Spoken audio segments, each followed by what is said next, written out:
Let's take a look at the Looking Glass after a day or so of playing around with it and seeing what works and what doesn't.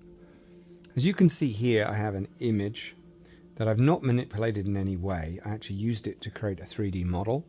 But if we look at this image and I move from left to right, up and down, you can start to see how the shift in perspective actually changes my view of the hologram. And in this case, because it is a static 2D image, although the background shifts, it doesn't necessarily look like a hologram. However, that can change if you move backwards. So if you move back,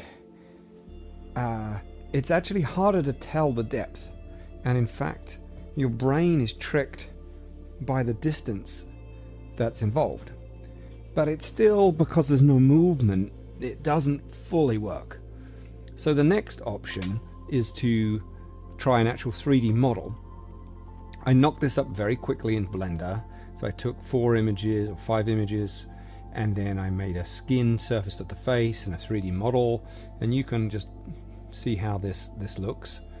I then put that into here, and then threw that into Vectory actually, so that we can play with this.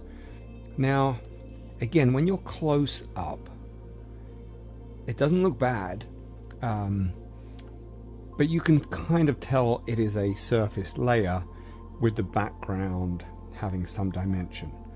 So it's like it's at the front layer of that. But again, if you move backwards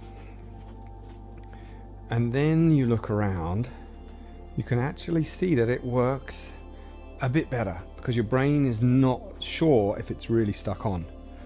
But this is where it gets interesting. If you then add some movement to this, so for example, if I make this character move in and out, and let's actually pull it back a bit so that we can try and get him to not fill the entire screen.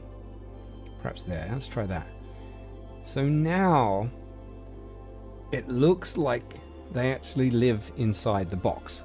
So this is a 3D model, and especially if you move around, it looks like that head is in the box. Now I'm looking at this with 2 eyes, so if you're seeing it through the camera lens, it may not give you that same sense. There's another movement action that I've added here to try, and that is if you rotate the body around. This gives a better sense of depth, but even close up actually works quite well. Because of the movement, you're not really sure where this character is. Now there is definitely a good size and a bad size. If it's too big and goes over the edges, you lose the illusion of the hologram. But that works pretty well. Now the back of this head is not, again, this was a test model, so I haven't gone crazy on making it look perfect. But you get the idea of what it's like. Now what is interesting is if you move backwards and you move around a bit, even to make the head follow you, you get a much deeper illusion of it being a hologram. There's one more test that I think is worth trying, and that is to actually have both in and out. Let's get it to a good zoom level.